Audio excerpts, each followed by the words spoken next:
हे friends, मैं Ramesh sir आपके अपने YouTube channel the study for ambition में आपका बहुत बहुत स्वागत करता हूं।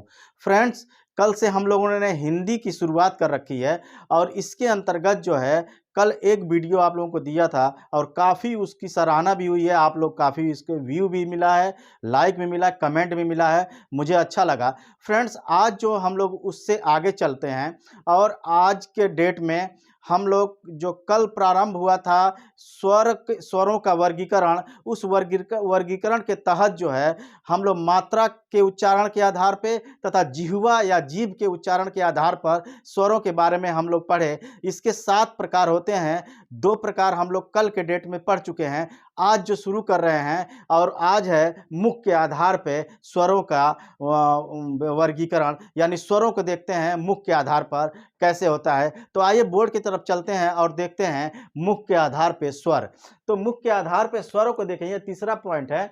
इसके अंतर्गत जो है ये होता है कि मुख द्वार के खुलने के आधार पर, यानी मुख द्वार के खुलने के आधार पर ये देखा जाता है कि कौन कौन से स्वर हैं, यानी मुख द्वार कितना खुलता है और कौन कौन स्वर हैं उनको देखा जाए। तो इनको इनके इनके अंतर्गत 4 प्रकार होते हैं। एक होता है, पहला विवृत होता है, दूसरा होता है अर्धविवृत, तीसरा होता है संवृत और चौथा होता है अर्धसंवृत। यानी 4 प्रकार मुख के खुलने के आधार पे स्वर का जो वर्गीकरण है। एक पहला होता है विवृत, दूसरा अविवृत, तीसरा होता है संवृत, चौथा होता है असंवृत या अर्धसंवृत। तो आप देखते हैं इसको चारों को कि इनका क्या क्या इनके बारे में व्याख्या हो रही है। तो सबसे पहले विवृत को देखते हैं। विवृत का अर्थ ही होता है कि ओपन या खुलने से। विवृत का अर्थ होता है ओपन या खुलने से। इंग्लिश में इसको ओपन बोलते हैं। इसको अगर इसकी परिभाषा देखा जाए तो जिन स्वरों के उच्चारण में मुख द्वार पूरा खुलता है, यानी कि सिर्फ और सिर्फ ओपन का सेंस यानी विवृत का पूरा खुलने से, यानी पूरा से है कि जहाँ पे जिस स्वरों के उच्चारण में मुख द्वार पूरा खुल जाए तो वो होता है विवृत या ओपन या खुला। तो ये है आपका विवृत, मुख द्वार का पूरा खुलना। जैसे में इसमें अगर देखा जाए तो इसका एक एग्जाम्पल है और वो है आ। इसमें मुख द्वार पूरा खुलता है आ। आगे चलते हैं, दूसरा देखते हैं अर्धविवृत। अर्धविवृत का सेंस ये होता है कि जिन स्वरों के उच्चारण में मुख द्वार आधा खुलता हो, मुख द्वार आधा खुलता हो, आधा बंद नहीं होता, आधा खुलता है, उसे जो है अर्धविवृत कहते हैं, यानी हाफ ओपन। हाफ ओपन जिसमें मुख खुले वो होता है अर्धविवृत। हाफ ओपन को अगर देखा जाए इसका उदाहरण या एग्जाम्पल तो इसके तहत आते हैं 4। वो कौन कौन से हैं? ए औ आ।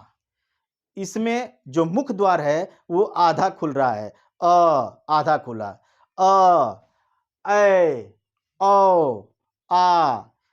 ये जो है हाफ या अर्धविवृत होता है, हाफ ओपन होता है इसमें। यानी कि इसके बारे में व्याख्या यह है कि जब मुख द्वार, जिन स्वरों के उच्चारण में मुख द्वार आधा खुले वो जो है अर्धविवृत होते हैं। अच्छा, और इसको जो है आप निश्चित रूप से याद रखिएगा कि ए औ आ ये जो है अर्धविवृत है। पूछता है कि अर्धविवृत इनमें से कौन है, तो अर्धविवृत इनमें से कौन है। अगर इन चारों को याद रखे हुए हैं तो 4 ऑप्शन जो आएगा उसमें एक इसमें से सम्मिलित निश्चित रूप से होगा और आप इसे टिक कर सकते हैं। तो फ्रेंड्स, इसको जो है आप लोग जो इसके एग्जाम्पल हैं, परिभाषा एक बार आप नहीं याद करें या परिभाषा या व्याख्या इसे याद करें या ना करें, लेकिन इतना निश्चित रूप से याद रखिए कि अर्धविवृत कौन कौन से हैं, विवृत कौन कौन है। तो ये चीज आप निश्चित रूप से याद रखिए। आगे चलते हैं इसी कड़ी में। तीसरा जो है मुख द्वार खुलने के आधार पर, जो तीसरा है संवृत। संवृत का अर्थ होता है क्लोज या बंद। क्लोज या बंद संवृत का अर्थ होता है। क्लोज है इसका इंग्लिश, यानी कि इससे सिर्फ और सिर्फ बंद से रखिए। जिन स्वरों के उच्चारण में मुख द्वार लगभग बंद होता है। जिन स्वरों के उच्चारण में मुख द्वार लगभग बंद होता है, पूरी तरह से बंद नहीं होता है लेकिन लगभग बंद होता है, वो जो होते हैं क्या, संवृत कहलाते हैं। अब इसमें देखते हैं कौन कौन से उसके उदाहरण हैं। जैसे में देखा जाए ई, ई, उ, ऊ, लगभग इसमें पूरे बंद नहीं होंगे लेकिन लगभग बंद होते हैं। ई, ई, उ, ऊ, ये लगभग बंद रहते हैं। तो ये है संवृत, यानी कि जिन स्वरों के उच्चारण में मुख द्वार लगभग बंद होते हैं वो होते हैं संवृत। आगे चलते हैं, चौथा इसका है अर्ध संवृत। अर्ध संवृत को देखा जाए तो इसे हाफ क्लोज कहते हैं। जैसे ये हाफ ओपन था, अर्ध विवृत हाफ ओपन था, उसी तरह से ये हाफ क्लोज है अर्ध संवृत। अर्ध संवृत के देखा जाए परिभाषा में तो जिन स्वरों के उच्चारण में मुख द्वार आधा बंद होता है, इसमें जहां आधा खुला रहता है, अर्ध संवृत में, अर्ध विवृत में जहां आधा खुला रहता है वहीं अर्ध संवृत में ये आधा बंद होता है। इसका उदाहरण देखा जाए ओ ए, ओ ए, ओ ए, आधा खुला है, आधा बंद है। इसमें जहां आधा इसमें खुला है वहीं आधा इसमें बंद है। ओ ए, ओ ए। तो ओ ए इसमें अर्ध संवृत में जो आपका ये एग्जाम्पल है या उदाहरण है या जो वर्ण है, इसे आप जो हैं क्या कहेंगे, जो स्वर है ये है आपका ओ ए। आगे चलते हैं और अगर अगला देखते हैं, चौथा है ये ओंठों के आधार पर स्वर, यानी कि ओंठों की स्थिति के आधार पर स्वर। तो ओंठों की स्थिति के आधार पर अगर स्वर को देखा जाए तो ये दो प्रकार के होते हैं। एक होता है वृत्तमुखी और दूसरा होता है अवृत्तमुखी। वृत्तमुखी और अवृत्तमुखी ये दो होते हैं ओंठों के खुलने की स्थिति के आधार पर। कितना ओंठ खुल रहा है उसके आधार पर इसमें स्वरों को देखा जाए तो ये है एक वृत्तमुखी और दूसरा अवृत्तमुखी। तो वृत्तमुखी को देखते हैं, जिन स्वरों के उच्चारण में ओठों की आकृति वृत्ताकार या गोलाकार होती है, यानी कि जब स्वरों के उच्चारण किया जाए और होठों की आकृति जो है वृत्त के आकार हो या गोलाकार हो तो ये होती है वृत्तमुखी। वृत्तमुखी, इसमें वृत्तमुखी में उदाहरण देख लिया जाए या जैसे कौन कौन से आते हैं तो इसमें देखिए उ, ओ, औ, आ। इसमें जो है होठों की आकृति होती है ये लगभग गोलाकार होती है या वृत्ताकार होती है। इसके जो एग्जाम्पल हैं उ, ओ, औ, आ, ये क्या है, लगभग जो है वृत्त के आकार की गोलाकार होती है, यानी पूरी तरह से ये गोल बना के रखती है होठों को, होठों का गोलापन लिए हुए होता है। ये कौन सा, वृत्तमुखी। तो वृत्तमुखी, अब आप ये बस याद कर लीजिए वृत्तमुखी और कौन कौन से इसमें हैं, उ, ओ, औ, आ, ये होठों के गोलाकार लिए होता है। आगे चलते हैं, दूसरा जो है इसका अवृत्त। अवृत्तमुखी को देखा जाए तो जिन स्वरों के उच्चारण में ओंठों की आकृति जो है वृत्ताकार या गोलाकार नहीं होती है, यानी अवृत्तमुखी, अ का यहीं से अ निकाल दीजिए, अ अगर लगा देते हैं, यहाँ पे अ नहीं लगा, यहाँ पे अ लगा देते हैं, तो जहाँ पे वृत्त में वृत्ताकार गोलाकार है, अवृत्त में इसमें गोलाकार या वृत्ताकार नहीं रहेगी। तो जिन स्वरों के उच्चारण में ओंठों की स्थिति या आकृति वृत्ताकार या गोलाकार नहीं होती है वही जो है अवृत्तमुखी होते हैं। जैसे इसके उदाहरण को देख लिया जाए कौन कौन से हैं, अ, आ, ई, ए, ऐ, आ, ई, ऐ, ये है आपका, इसमें 6 आते हैं, आ, ई, ऐ, ये है। इसमें होठों की आकृति जो है गोलाकार या वृत्त के आकार की नहीं होती है। अगला चलते हैं हम लोग, पांचवा जो है इसमें वर्गीकरण में जो पांचवा पॉइंट है या पांचवा है जो हवा के नाक एवं मुख, नाक या मुख से निकलने के आधार पर स्वरों का उच्चारण जो होता है इसको देखते हैं।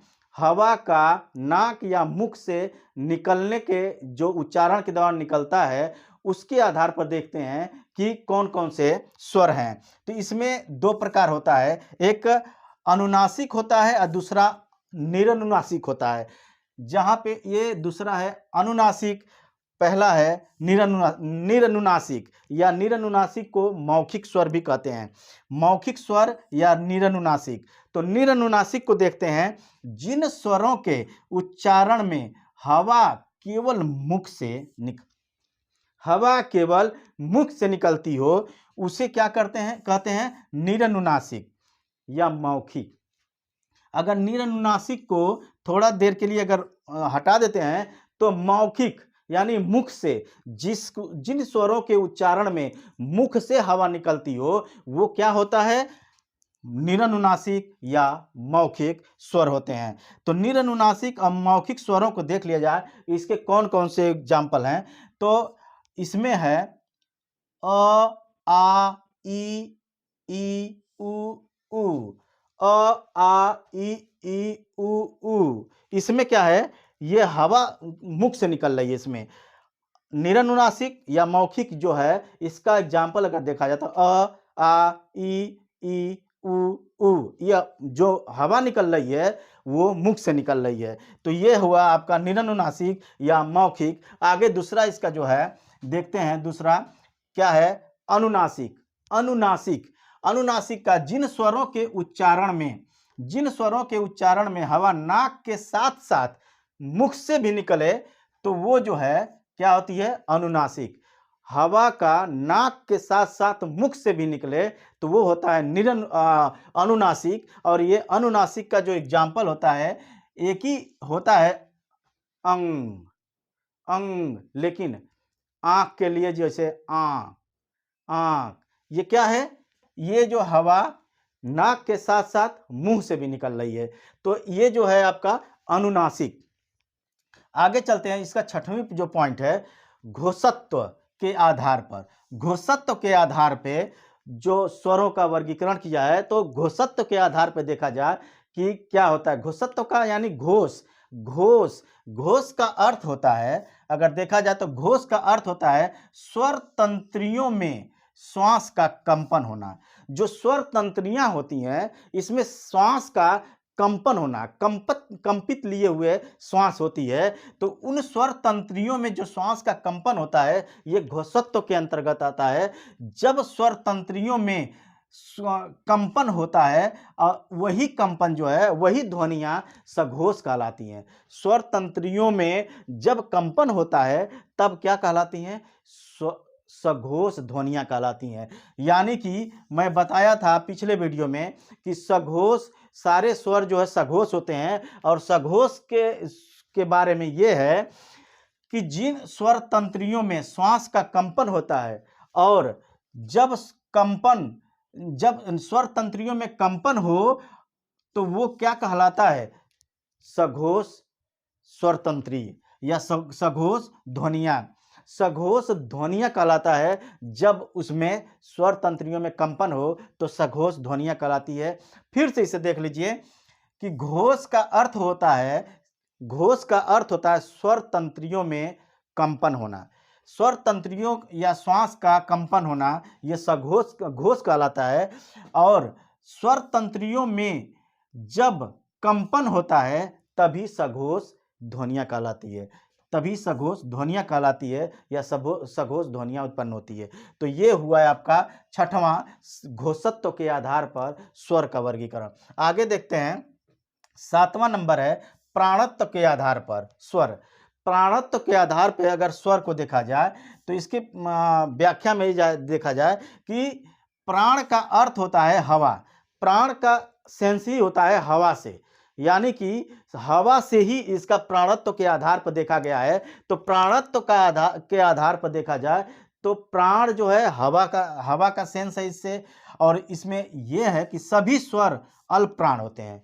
सभी जो स्वर होते हैं वो अल्प प्राण होते हैं, अर्थात इनके उच्चारण में मुख से हवा का कम निकलती है। यानी कि इनके उच्चारण में जो मुख से हवा होती है वो कम से कम निकलती है। फिर से समझिए, प्राणत्व के आधार पर अगर इसकी स्वरों को देखा जाए तो प्राण का अर्थ होता है हवा से, और सभी स्वर अल्प प्राण होते हैं, अर्थात जिन स्वरों के उच्चारण में मुख से हवा बहुत कम निकले या कम से कम हवा निकले तो ये कहलाती है क्या, प्राणत्व के आधार पर स्वर।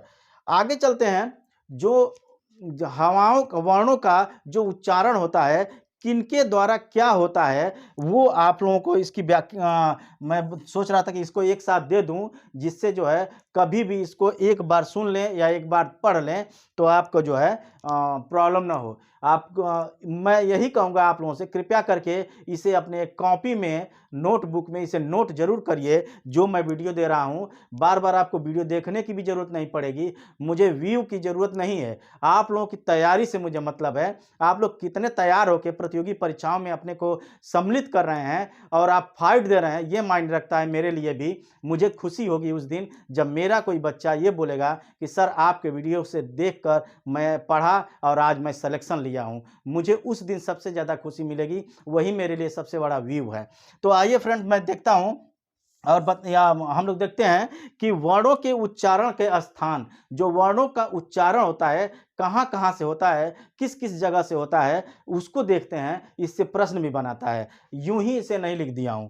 तो आइए इसे ध्यान से देखिएगा। दंत, दंत से कौन कौन से वर्ण उच्चारित होते हैं, कौन कौन से वर्ण जो है दंत से उच्चारित होते हैं, जहां पे जिह्वा का संबंध हो, जिह्वा जहां टच करे वहीं से ये इसका अर्थ निकलता है। यानी कि अगर दंत को देखा जाए तो दंत से क्या क्या निकलता है, त वर्ग, त वर्ग जो होता है दंत से निकलता है। आप जिह्वा का जो अगला हिस्सा दांत के अगले हिस्से पर टच होता है तो ये त वर्ग के अंतर्गत आता है। जैसे त वर्ग को पढ़ा जाए त थ द ध न, त थ द ध न, ये क्या है, जिह्वा का अगला हिस्सा अगले दांत के अगले हिस्से से टच हो रहा है, तो ये है दंत। यानी त वर्ग और स को देखिए अगला हिस्सा दांत के अगले हिस्से पर टच हो रहा है तो ये स। यानी कि दंत को देखा जाए तो त वर्ग और स, इसे बस आप त वर्ग और स याद कर लीजिए दांत से, दंत से। अगला है दंत मूल, जो दांत का मूल वाला जो दांत होता है उसमें र और ल उससे उच्चारित होते हैं, र ल, ये मूल मूल से होता है। आगे दंत प्लस ओष्ठ, दंतोष्ठ को देखा जाए दंत प्लस ओष्ठ से क्या उच्चारित होता है, व दंत तथा ओष्ठ, दांत और ओठ होंठ दोनों से जो उच्चारित हो वो होता है व। तो ये हो गया आपका दंतोष्ठ। आगे ओष्ठ से देखते हैं, ओष्ठ से क्या उच्चारित होता है, उ उ, ये दोनों जो है वो होठों से उच्चारित होते हैं, साथ में प वर्ग होता है। प वर्ग को अगर देखा जाए तो प फ ब भ म, प फ ब भ म, ये प वर्ग है। तो जो ओष्ठ से उच्चारित होता है प वर्ग और उ प वर्ग, ये हुआ ओष्ठ के आधार पे। कंठोष्ठ, ओष्ठ ओष्ठ को देख लिया जाए, कंठोष्ठ अगर इसको देखा जाए तो कंठ और होंठ से जो उच्चारित हो वो होता है कंठोष्ठ। तो ये है ओ आ, ओ होंठ का प्रयोग है, औ होंठ का प्रयोग है, आ ये कंठ से, आ भी होंठ का भी आ से। आगे देखते हैं टोटल कंठ से जो उच्चारित होता है, जो टोटल कंठ से आपके उच्चारित होता है वो होता है आ अह, अह, और क वर्ग तथा ह, क वर्ग तथा ह देखा जाए फिर से अह और ह और साथ में क वर्ग, क वर्ग को देखेंगे तो क ख ग घ अंग, ये क्या है, ये टोटली कंठ से उच्चारित हो रहा है, ये कहीं से कोई टच नहीं है। क कंठ से आ रहा है, ख कंठ से आ रहा है, क ख ग घ अंग, ये कंठ से आ रहा है। आगे चलते हैं देखते हैं कंठ तथा तालु से, जहाँ पे कंठ और तालु दोनों का प्रयोग होता हो वो कंठ तथा तालु। तो इसे देखते हैं ए ऐ, ए ऐ, ए ऐ, ये कंठ तथा तालु से। आप लोग उच्चारण करते रहिए, आप लोग उच्चारण करेंगे तो निश्चित जानिए ये आप लोगों को कभी नहीं भूल सकता और समझ में भी आ जाएगा। तालु या तालव्य, तालव्य या तालु को देखा जाए तो इसके अंतर्गत होता है ई, तालु से है ये, ई य श, ई य श, ये हो गया कंठ तथा तालु। और च वर्ग, च वर्ग को देखेंगे तो ये तालुव्य के अंतर्गत आएगा। च वर्ग को देखिए, च छ, टोटली जो है जिह्वा का तालु पे टच हो रहा है। च छ ज झ इय, च छ ज झ इय, च छ ज झ इय। तो ये है आपका तालव्य से ये ई य श, च वर्ग। आगे चलते हैं, इसका जो बचा हुआ है इसमें मूर्धा या मूर्धन्य या नासिका। तो मूर्धा और मूर्धन्य नासिका को देखा जाए तो मूर्धन्य को देखें तो इसमें री, मूर्धा स और ट वर्ग, री, मूर्धा स और ट वर्ग। तो ट वर्ग में ट, ठ, ड, ढ, अण, ट, ठ, ड, ढ, अण, ये क्या है? ट वर्ग। तो ये ट वर्ग के मूर्धन्य में ट वर्ग भी आता है और मूर्धा स और री, ये टोटली जो है आपका मूर्धा में होता है, जिह्वा का मूर्धा बनना होता है। ट, ट, आप देखेंगे जिह्वा का अगला हिस्सा ऊपर तालु में टच हो रहा है, ट, ट, तो ये मूर्धा बनता है। आगे नासिका, जो नाक के द्वारा एक इसमें आए, नासिका या नासिक्य, तो इसमें नाक से पूरी तरह से उच्चारण इसका होता है। अंग, अंग, अंग, अंग, इय, अण, न, म, ये टोटली जो है आपके नासिका से उच्चारित होता है। अंग, अंग, इय, अण, न, म, ये नासिका से उच्चारित होता है। तो ये फ्रेंड्स जो है आज का स्वर से संबंधित जितना भी था वो स्वर से, वर्णमाला में जो स्वर से संबंधित था वो टोटल दे दिए हैं। और इसका जो है स्वर से संबंधित पूरा एमसीक्यू कल कराएंगे, यानी कल के वीडियो में। अगला वीडियो मेरा जब जाएगा आपके पास, यानी कल जाएगा, तो अगला वीडियो जब जाएगा तो उसमें स्वर से संबंधित और वर्णमाला से संबंधित जो है ये वीडियो जाएगा। और इसमें जो है टोटल आपका जितने भी अब तक के क्वेश्चन बने हैं और बनने की संभावना है और बन सकते हैं, तो उनको जो है या मॉडल पेपर से जो मैं क्वेश्चन को देखूंगा सारा उसको जो है आप लोगों को दूंगा। ये हो गया आपका स्वर और वर्णमाला और स्वर। इसके बाद अगला, उसके बाद जो वीडियो जाएगा व्यंजन से जाएगा। तो फ्रेंड्स, ये अगर मेरा वीडियो आप लोगों को अच्छा लगा हो, प्रभावित हो और लग रहा हो कि हाँ वाकई में सर जो है जितने मटेरियल दिए हैं वो बहुत ही अच्छा है और आपके प्रतियोगी परीक्षाओं में कहीं ना कहीं बहुत ज़्यादा सहयोगी है, तो इसे जो है लाइक शेयर सब्सक्राइब करते हुए आप बेल आइकन प्रेस कीजिएगा। और साथ ही साथ कोशिश ये कीजिएगा कि आप लोग अधिक से अधिक इसको पढ़िए, इसको एक बार नोट कर लीजिए। बार बार मेरे वीडियो खोल के अपना जो है नेट खर्च करने की ज़रूरत नहीं है, एमबी खर्च करने की ज़रूरत नहीं है। एक बार आप पढ़िए, उसे नोट कर लीजिए अपने नोटबुक में और फिर उसको बार बार उसके रिवीजन कर लीजिए। कोशिश कीजिए जुबान पे चढ़ाने की। कल भी इस पर मैं प्रेशर दिया था, जुबान पे चढ़ाइए, जितना हो सके जुबान पे चढ़ाइए। और आज फिर मैं कहता हूं कि जुबान पे चढ़ाइए। ये आप लोगों के लिए जो है प्रतियोगी परीक्षाओं में हिंदी से बनने वाले पेपर में आप निश्चित जानिए कि इससे जो है प्रश्न बनेगा ही, बनता रहा है। तो फ्रेंड्स, इसे जो है आप लोग ध्यान देके अच्छे से इसे तैयार कर लीजिए। आपकी तैयारी यहाँ से सुनिश्चित होनी शुरू हो जाएगी। हिंदी को लेकर निश्चिंत रहिए। बहुत बहुत धन्यवाद।